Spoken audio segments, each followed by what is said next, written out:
Psalm 133, verse 1. Behold, how good and pleasant it is when brothers dwell in unity. The sons of Issachar, Tola, Pua, Jashub, and Shimron, 4.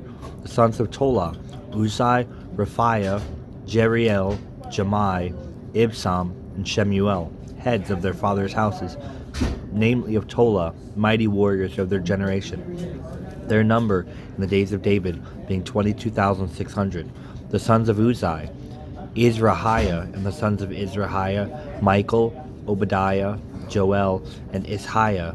All 5 of them were chief men.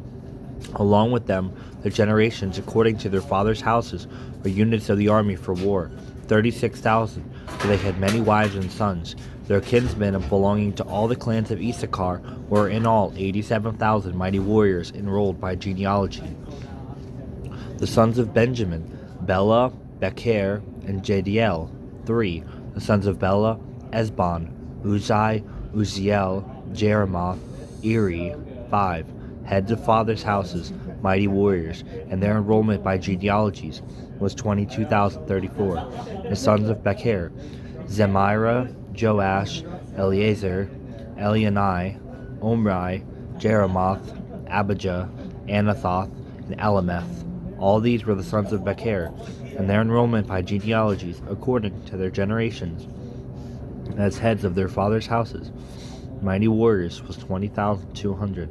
The sons of Jediel, Bilhan, and the sons of Bilhan, Jeush, Benjamin, Ehud, Shaniah, Zethan, Tarshish, Elishahar. All these were the sons of Jediel, according to the heads of the fathers' houses, mighty warriors, 17,200 able to go to war. And Shupham and Hupim were the sons of Ir, Husham the son of Aher. The sons of Naphtali, Jaziel, Gunai, Jazer, and Shalom, the descendants of Bilhah. The sons of Manasseh, Azriel, whom his Aramean concubine bore, she bore Machir, the father of Gilead, and Machir took a wife from Hupim and for Shupim. The name of his sister was Maacah, and the name of the second was Zelophehad, and Zelophehad had daughters. Maacah, the wife of Machir, bore a son. She called his name Peresh, and the name of his brother was Sheresh.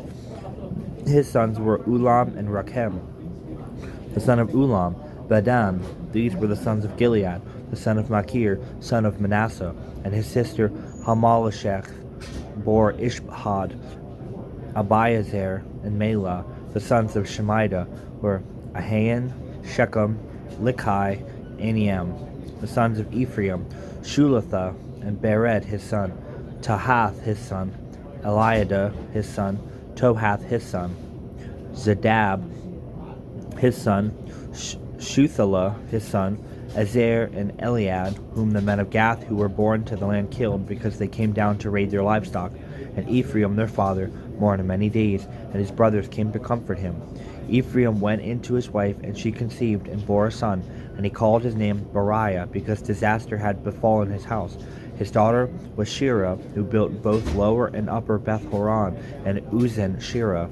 Repha was his son, Resheph his son, Telah his son, Tahan his son, Ladan his son, Amihud his son, Elishama his son, Nun his son, Joshua his son.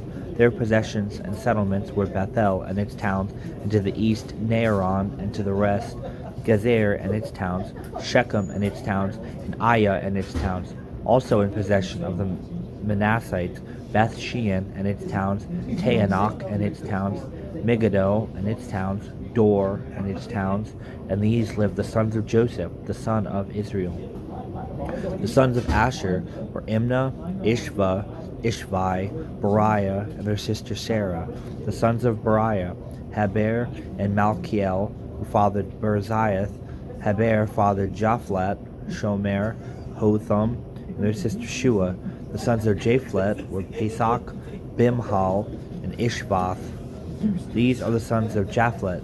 The sons of Shemer, his brother, Rogha, Shahuba, and Aram. The sons of Helam, his brother Zophah, Imnah, Shalesh, and Amal. The sons of Zophah, Shua, Harnefer, Shual, Barai, Imra, Bezer, Had, Shama, Shilshah, Ithran, and Bera, the sons of Jether, Jephunneh, Pispa, and Era, the sons of Ula, Ura, Haniel, Rizia. All of these were men of Asher, heads of fathers' houses approved, mighty warriors, chiefs of the princes, for their numbers enrolled by genealogies for service in war was 26,000 men.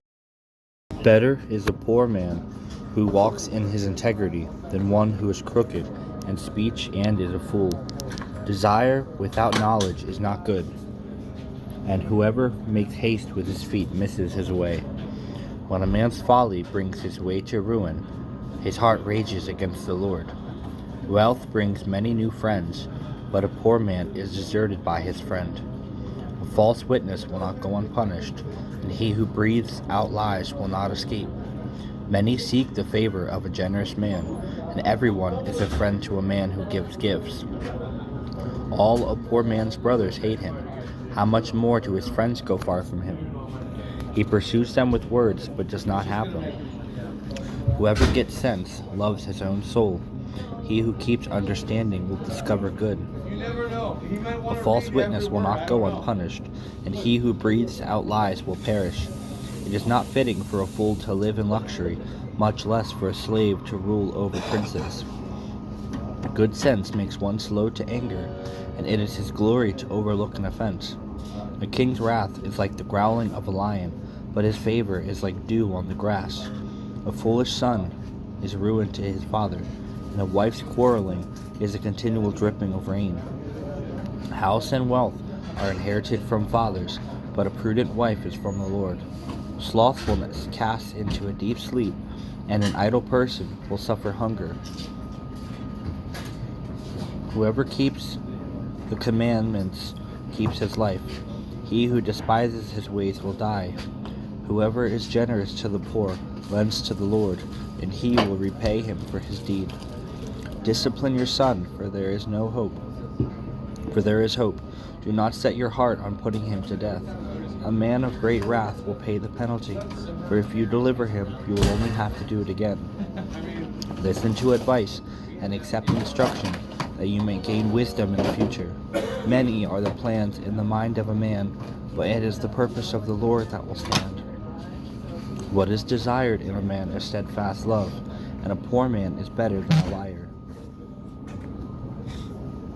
The fear of the Lord leads to life, and whoever has it rests satisfied.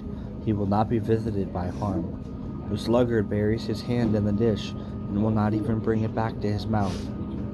Strike a scoffer, and the simple will learn prudence. Reprove a man of understanding, and he will gain knowledge. He who does violence to his father and chases away his mother is a son who brings shame and reproach. Cease to hear instruction, my son, and you will stray from the words of knowledge. A worthless witness mocks at justice, and the mouth of the wicked devours iniquity. Condemnation is ready for scoffers, and beating for the backs of fools. Seek my face, and you will find more than you have ever dreamed possible. Let me displace worry at the center of your being. I am like a supersaturated cloud, showering peace into the pool of your mind. My nature is to bless. Your nature is to receive with thanksgiving. This is a true fit, designed before the foundation of the world. Glorify me by receiving my blessings gracefully. I am the goal of all your searching. When you seek me, you find me, and you are satisfied. When lesser goals capture your attention, I fade into the background of your life. I am still there, watching and waiting. But your function, as if you were alone. Actually, my light shines on every situation you will ever face. Live radiantly by expanding your focus to include me in all your moments. Let nothing dampen your search for me. Psalm 27:8. When you said, "Seek my face," my heart said to you, "Your face, Lord, I will seek." Philippians 4:7. Before you know it, a sense of God's wholeness, everything coming together for good, will come and settle you down. It is wonderful what happens when Christ displaces worry at the center of your life. Jeremiah 29:13.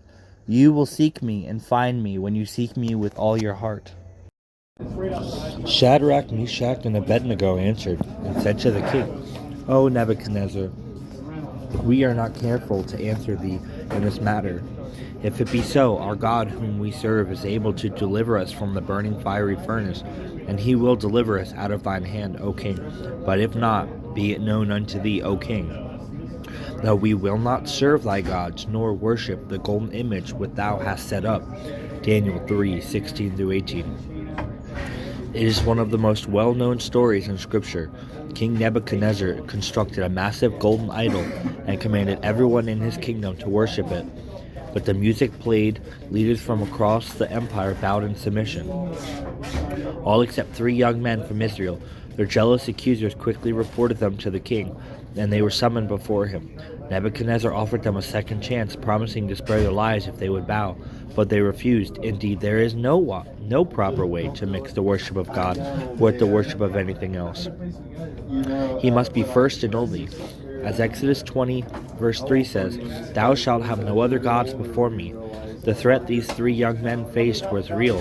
The furnace stood before them. A simple act of compromise could have saved their lives, but they declared their allegiance to God, not knowing whether he would deliver them or allow them to suffer. They trusted his power, but they also trusted his will. They knew one thing for certain: God was worthy of obedience no matter the outcome. Most of us will not face a literal fiery furnace and fiery death, but we are often pressured to compromise our convictions and soften our faith. In those moments, we are not ready to rely on our own strength. God is able to give courage under fire. The same God who stood with these men in the flames is still able to strengthen his people when they stand for truth today. When we are challenged and tested, we can rely on God for the strength and the courage to stand for him and for truth.